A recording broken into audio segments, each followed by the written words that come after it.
Welcome friends, आज हम लोग जानेंगे स्किन में होने वाली एक बीमारी जिसको स्कैबीज बोलते हैं या उसको इंडिया में उसको खाज के नाम से जाना जाता है। उसी के बारे में समझेंगे। एक तो बीमारी है क्या, क्यों होती है और कैसे इसका इलाज किया जाए, कैसे बचा जाए, ये सब हम समझने वाले हैं। स्कैबीज की समस्या को समझिए कि स्किन में होने वाला एक तरह का इन्फेक्शन है, पैरासाइट है। एक माइट होता है 8 पैर वाला, जो कि हमारे स्किन के सरफेस पे आ जाता है। स्किन की जो टिश्यू है उसके अंदर छेद करके रहता है, वहाँ पे अंडे देता है और उसके जो शरीर से निकला हुआ बाकी का पदार्थ होता है, वेस्ट प्रोडक्ट वगैरह, उससे हमारे शरीर में एलर्जिक रिएक्शन होती है। हमारा इम्यून सिस्टम उस प्रोडक्ट को बाहर का समझता है और एलर्जिक रिएक्शन होती है, जिससे वहाँ पे स्किन में तेज खुजली होती है। तो इस बीमारी का जो सबसे बड़ा लक्षण क्या है कि खुजली होना, और खुजली होगी तो जो पेशेंट्स हैं, जो लोग हैं, उसको खुजाएंगे और उससे नाखून लगने की, चोट होने की समस्या रहती है। तो ये माइट से होने वाली एक प्रॉब्लम है। और दूसरा कि ये बीमारी छुआछूत की है, कंटाजियस प्रॉब्लम है। एक व्यक्ति से दूसरे व्यक्ति को हो सकता है आसानी से, और एक ही व्यक्ति के अंदर एक जगह से दूसरी जगह पे हो जाता है। तो ये माइट का इन्फेक्शन है और स्पेशली ऐसी जगह पे होता है जैसे इंडिया जैसे देश है, बांग्लादेश, श्रीलंका, इंडोनेशिया, जहाँ पे पॉपुलेशन बहुत ज़्यादा है। मतलब कि मजबूरी में लोगों को पास पास रहना पड़ता है, जैसे कि स्कूल हो गया, कॉलेज हो गया, या दूसरी और कोई संस्थाएं हैं जैसे कि बाल गृह हो गए, या अस्पतालें हो गई, या ट्रांसपोर्टेशन के समय हम लोग बसों में, ट्रेनों में पास पास सट के बैठते हैं।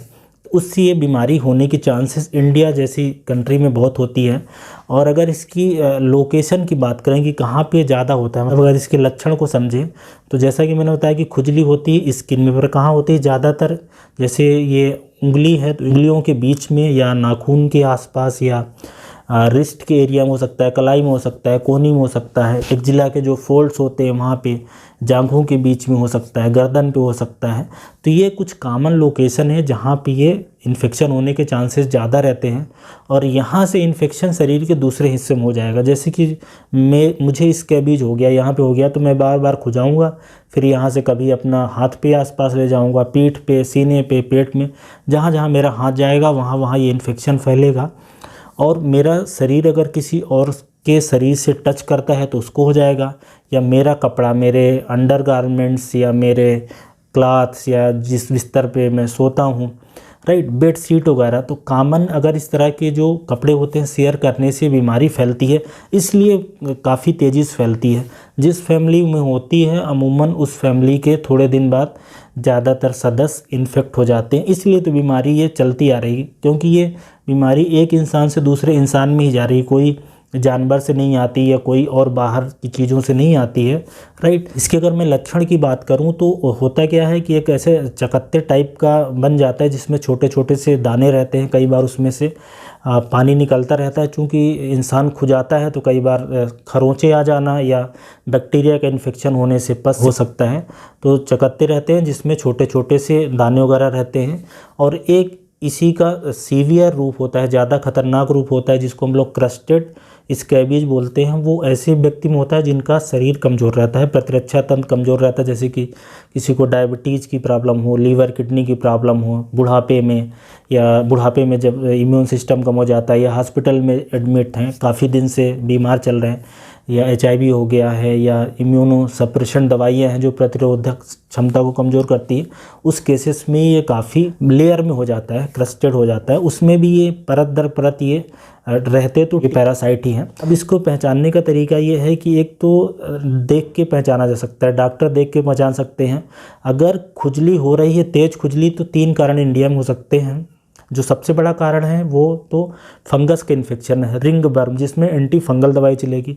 एक है एक्जिमा की प्रॉब्लम, जिसको कि डर्मेटाइटिस बोलते हैं, टॉपिक डर्मेटाइटिस, जो एलर्जी की रिएक्शन है, राइट, वो बाहर के कोई भी चीज़ से एलर्जी हो रही है। और तीसरा ये स्कैबीज। तो तीनों प्रॉब्लम अलग है, तीनों का इलाज अलग है। और भी कुछ प्रॉब्लम हो सकती हैं जिसमें खुजली होती है, पर ये 3 है जिसमें खुजली बहुत ज़्यादा होती है।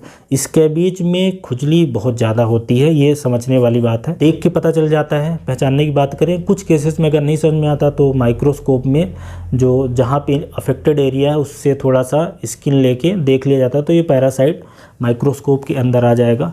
अब इलाज की बात करें तो इलाज को थोड़ा सा ऐसा हमें समझना है कि इसके लिए ये जो माइट है को मारने की दवाई आएगी, एंटी माइक्रोबियल ट्रीटमेंट होगा। उसके पहले इसमें एक चीज़ और समझना है कि चूँकि ये बीमारी घर के ज़्यादातर सदस्यों को फैल जाती है एक व्यक्ति से दूसरे व्यक्ति में, तो घर में जितने भी सदस्य हैं सबका इलाज एक साथ चलेगा। दूसरा, घर में जितने भी कपड़े हैं, वो जिस बिस्तर पे लेटता है, जो बेडशीट है, जो तकिया तौलिया कपड़े, उन सब को डिसइंफेक्ट करना पड़ेगा, उन सब की साफ़ सफाई करना पड़ेगा, क्योंकि कपड़े में भी ये जो माइट होता है चला जाता है और ये लगभग शरीर के बाहर लगभग 72 घंटे तक, मतलब 3 से 4 दिन तक जिंदा रहता है। तो अगर किसी व्यक्ति ने अपने शरीर में से तो माइट को मार लिया, लेकिन अगर वो उसके कपड़े में है, उसके बिस्तर में है, दोबारा से उसमें लेट जाएगा तो उसको दोबारा से इन्फेक्शन हो जाएगा।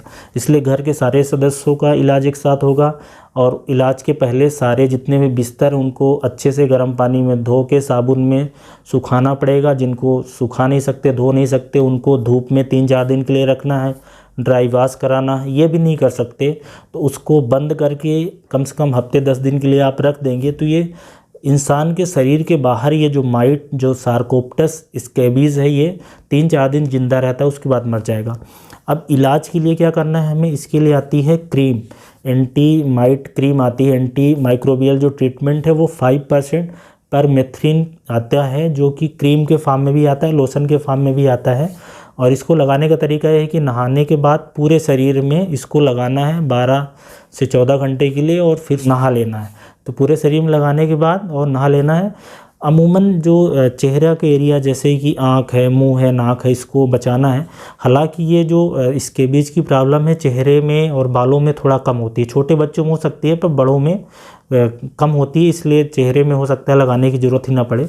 और ये इलाज हफ्ते में सिर्फ एक बार लगाने की ज़रूरत होगी और ऐसा 3-4 हफ्तों में काम हो जाएगा। ज़्यादातर केस में 3-4 हफ्ते में ये प्रॉब्लम ठीक हो जाएगी। तो 5% परमेथ्रिन है, जिसकी क्रीम्स आती हैं, अलग अलग कंपनियां बनाती है। ऐसे ही क्रोटामेटान करके भी क्रीम आती है, वो भी लगाई जा सकती है, दोनों में से कोई एक। और एक खाने की दवाई आती है, आइवरमेक्टिन है, जो कि एंटी पैरासिटिक दवाई है, जो बहुत सारे पैरासाइट में काम आती है।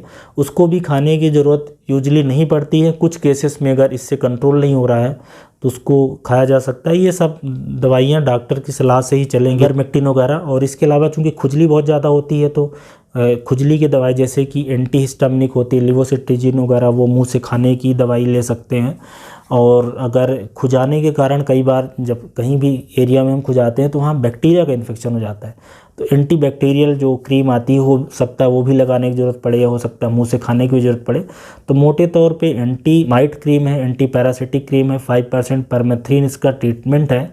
और इसके लिए ओरल दवाई आइवरमेक्टिन है, खुजली की दवाई, और सेकेंडरी बैक्टीरियल इन्फेक्शन हो गया तो वो दवाइयाँ चलेंगी। तो ये तो हो गई दवाई। अब इसका बचाव का तरीका है, चूँकि ये एक व्यक्ति से दूसरे व्यक्ति में फैलती है, इसलिए हमेशा इस बात का ध्यान रखें कि जिस व्यक्ति को हो गया उसके ना तो कपड़े यूज करें, ना तो उसके तौलिए यूज करें, ना तकिए, ना बिस्तर, इस तरह की कोई भी चीज़ है वो अवॉइड करना है, राइट, जब तक कि उनका ट्रीटमेंट नहीं हो जाता। और स्पेशली आप जहाँ पे काम कर रहे हो, जैसे कि आप कोई फैक्ट्री में काम कर रहे हो, ज़्यादा जहाँ भीड़ होने की संभावना है, या कोई और ऐसी जगह काम कर रहे हो जो पब्लिक प्लेस है जहाँ ज़्यादा भीड़ हो सकती है, जहाँ स्किन टच होती है, कपड़े टच होते हैं, तो इस तरह से आने की संभावना है।